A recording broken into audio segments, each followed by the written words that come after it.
Hi, good morning. This is a reading for the collective Aquarius. It may also resonate with you if you have any kind of a heavy placement or significant placement of Aquarius in your chart.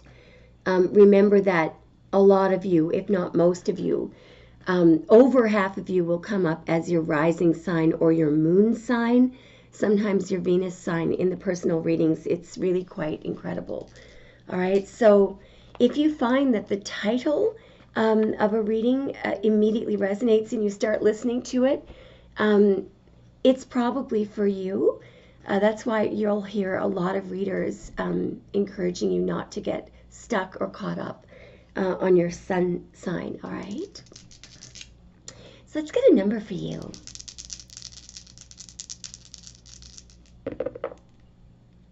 It kind of bounced, didn't it?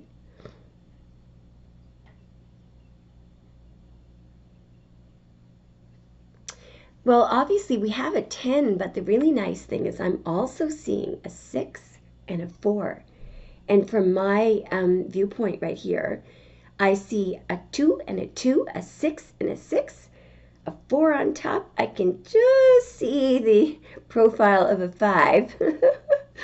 And I think that you guys can too. But overall, this looks really good. I'm seeing stability and romance is what I'm seeing, so maybe that will be the theme.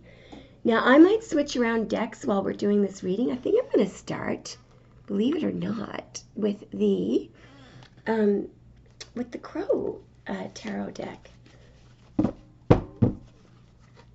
right, so what do we have for the astrological placement of Aqua? So, for anyone with a heavy placement of Aquarius in your chart, can we have a reading, Spirit, that will sort of guide our collective through what is about to happen, what has happened, and give them some clarity on perhaps their person's feelings for them, or some clarity on what's going on. Can we start first with the situation, please? Spirit, show me the situation. It's coming out right away. Oh, okay, so I've got the Tower and the Strength card. So what I'm seeing here, just a second now. I see why we had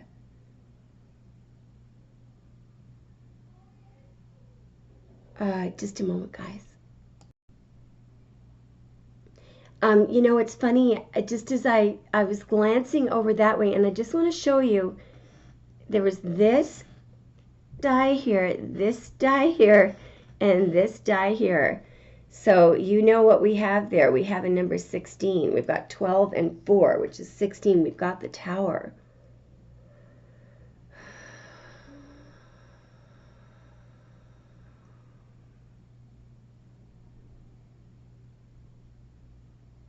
I don't know why, but I'm seeing you. I'm looking at this split. And I'm seeing you as this crow being perched on the lion's sort of snout. He's roaring. You've got him calmed down. And you're looking over at the Tower, at other people freaking out. So I think it was somebody else's tower. It was time. It could have been this lion's tower, and you're kind of sitting on his snout. It's like you've got control of the whole situation. I just want to show you this picture. This is so cute. So this is the Crow tarot deck by MJ. What is her name again? Just a moment. She is so amazing. MJ Cullinane is her name. Anyway, I'm seeing you as being that crow.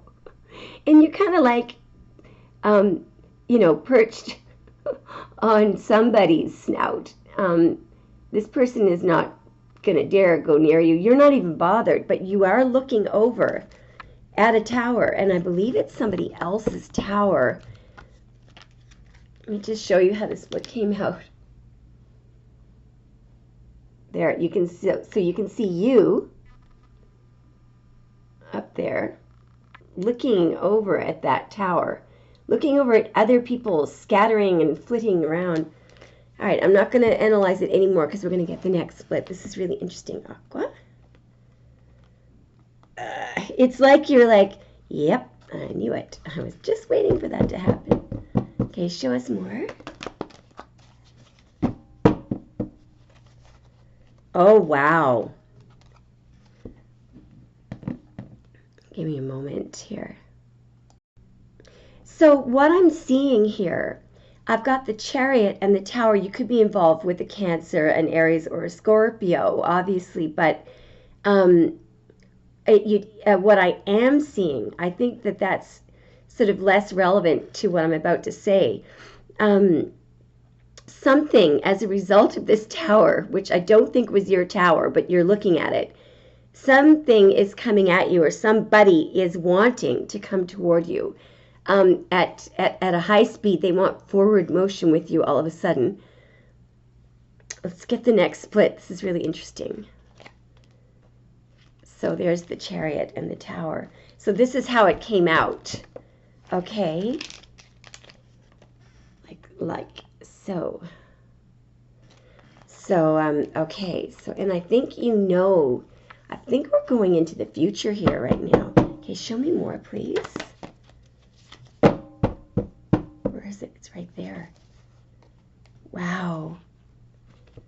All right. Oh, boy. The person coming at you quickly, or who wants to come at you quickly, is the Queen of Cups. I don't think this is you. I think this is a manipulative person who caused the Tower. I don't think this is your person. I think this could be a karmic, but I'm not sure. Show us more, please. This is really interesting. Show us more. Oh, wow. Look at the disparity of split there. Oh. So interesting. We have somebody, why do I feel like this is your person over here?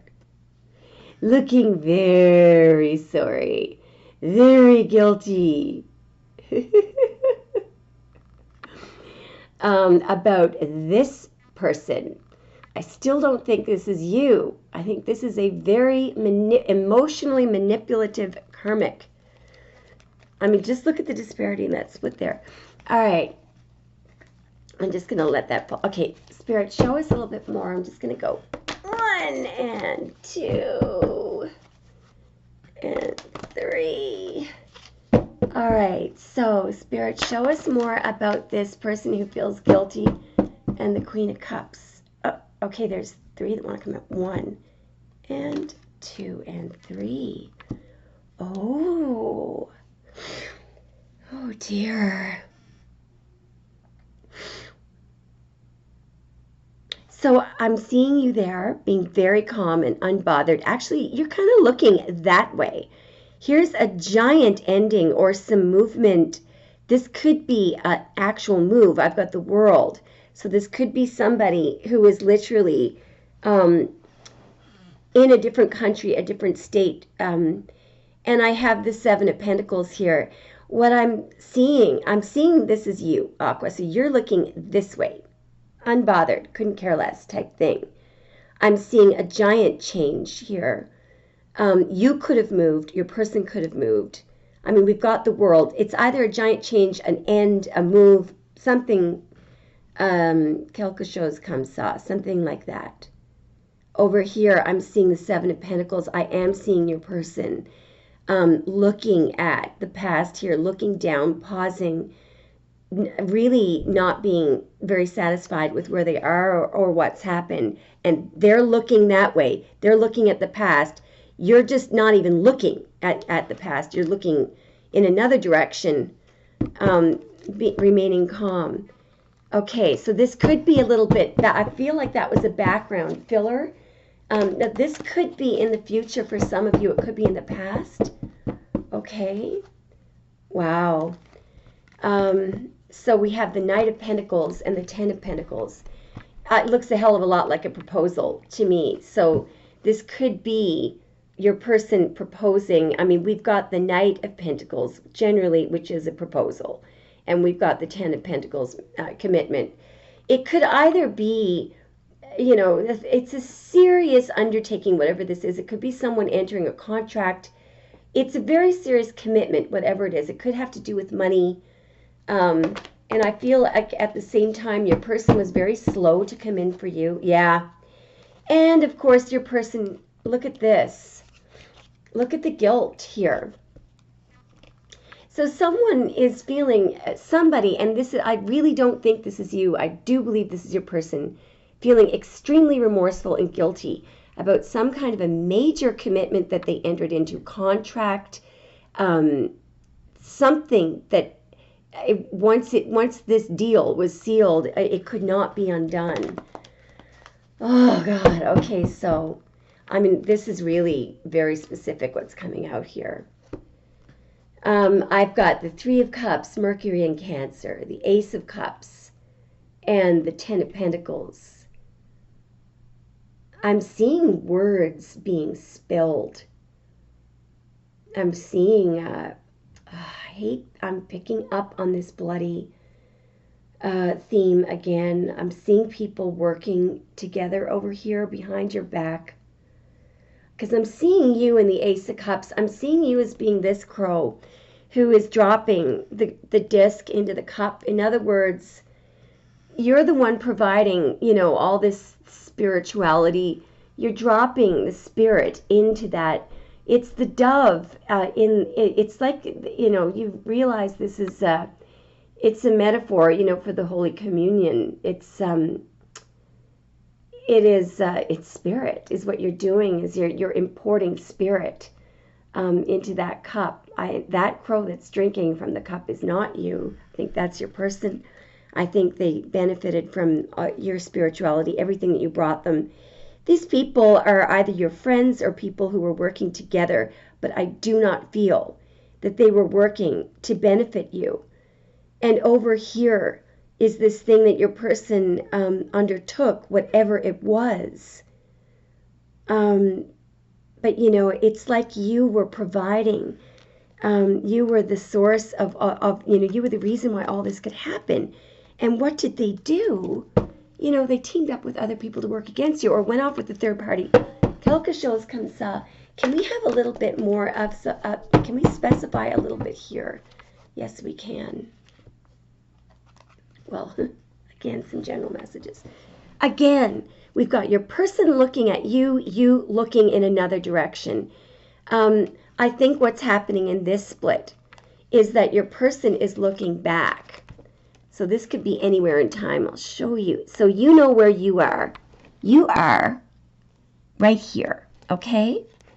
Literally taming a lion without any effort whatsoever, because, the lion trusts you because you're just unconditional love. It's funny, when you watch people who are really, really spiritual around animals, especially dogs. It's interesting that some dogs that would otherwise be very scared and defensive when they're around really, really spiritual people, they tend to literally become docile, and sometimes it shocks owners. I watched something happen yesterday, and it was just incredible how this dog was responding to this other person that I know is a very spiritual person. And the owner explained to us that the dog was a rescue, and they didn't even know how old the dog was. He talked about the background of the dog, but and he was mentioning that it was really, really unusual for the dog to react the way that it did to my friend. It immediately flipped over on its back, and yeah, it was really interesting. But so that's what's happening in this card. The lion is probably he's yawning there. He's not growling, he's yawning, and he loves your little feet on his snout. And this is something normal for you to do, right? But your person there is looking back at you and remembering how emotionally mature you were, how you were probably the only one that was able to, they could have been that lion, you know, who was able to make the lion feel calm and not scared, not turn into a monster. Yeah, just look. So this is how the split came out. You know.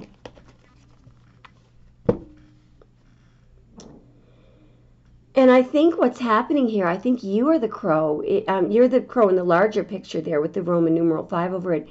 I think that this is a memory that your person over here is looking back on and realizing, I must have, you know, put my person through hell in the past. Because this is probably how they made you feel in the past. You probably cried a lot of tears over them. And they're only now realizing, you know, what they put you through. I think, anyway. I'm just reading I'm just picking up on the energies that I'm getting from these cards. Yeah. And I think what's happening here, your person is now the big crow feeling with his head hung over. Because what's happening here in the Hierophant is they're remembering that you were willing and wanted, you know, a solid commitment with them. And I think that, you know, they remember that how much you looked up to your person and you were open and willing there. Look at the wingspan to, you know, to give of yourself, and you were all up for that commitment. And I think your person is ashamed, you know, is ashamed and regretful. There's another card that wants to come out here. See how these splits just, we're going to see what that feel like. This is important. Yeah. Two of Swords. And they, you know, I just feel like they're in this situation. They back then, you know, they should have been doing this. They denied you. You know, they failed to make a choice, or they made the wrong choice. You know, you know, this also is can be an ending to a long drawn out battle. You know, they may have put you through quite a battle, you know, and forced you to sit there. They may have blocked so many things from your vision. There's a lot of guilt over this now, you know. Can we please go into the future, Spirit? Can we please go into the future for the collective Aquarius, please? Please, I might switch decks in a minute. Yeah, I mean, I just think your person is feeling very bad about this, you know, failure to, hang on, something's underneath there. What is that? What is that? There's your person. Failure to speak. Failure to pass that giant cup to you. A failure to take action, because the King of Cups often doesn't speak, he doesn't talk, he doesn't take action. I think perhaps we should stick to this deck. Can we please go into the future, please, for Aquarius? Wow. So we've got the High Priestess and the Eight of Wands. You know, I think what you don't know is that your person, this is the future. You know, when we get the High Priestess, we're supposed to stop. I will switch decks. Actually, we're gonna roll a die and ask Spirit. But what's happening here is what you don't know is that somebody wants to take some quick movement toward you. There's going to be either quick communication, but I feel more like this is a trip toward you, and they're headed in your direction. I'll just show you how the split came out. It came out like this. I'm seeing you as the High Priestess, and I think your person sees you as the High Priestess. So you can see, you're looking that way. Your person wants to come in toward you. And I think they're en route. Now, in case you know my rule about the High Priestess. All right, if we get an even number, we're allowed to go further. If we get an odd number, we have to go straight to... Do I have my Moonologies with me? Well, we'll get a split from another deck. Even number, and we're allowed to go further with this deck. Oh, apparently we're not. Okay, hang on. I'm just going to pause the tape for 1 second. So what we've got is that there's movement in your direction or communication, and it's imminent because the timing of the Eight of Wands is now. Okay. So what we're going to call this is a little clarification of the outcome. Now, if we get the seer, we really have to stop, okay? Spirit, can we have a clarification of this outcome? Yeah, look out. I feel like your person is very frustrated. You could be a first decan Aquarius, so you could be a January-born Aquarius. Your person is afraid of something. What is your person wary of, please? What is your person wary of? They're insecure. They're insecure. Why is Aquarius's person insecure? I'm seeing the word rest and the word insecurity, possibly because it's been a long time since there's been contact. I think that there has been very little contact. If I think it's actually gone silent between you and your person. Again, you're coming up as the Strength card, so you're coming up as being very, very emotionally sound and put together. And your person is simply right now howling at the moon over you. I've got a King of Pentacles here, the wolf. What I feel like this means is that this is the same person. It doesn't have to be an earth sign, but I do believe that this person is literally howling at the moon over you. I also, I'm immediately reminded of the one of the facts about wolves is that, you know, they will die for each other. They mate. When they mate for life. And a wolf will actually give up its life for its mate. So I think that this person, you know, it could be a message from spirit to just at least hear them out, because the communication is that Eight of Wands, Mercury in Sagittarius. You could be dealing with a Sag, but don't get caught up. There's Libra energy there, Leo, Taurus, Virgo, Capricorn. But do not get caught up with the signs. I think the message here is to at least hear them out, and then make your decision based on that communication. Aquarius, thank you so much for listening, and I hope you have a great Saturday.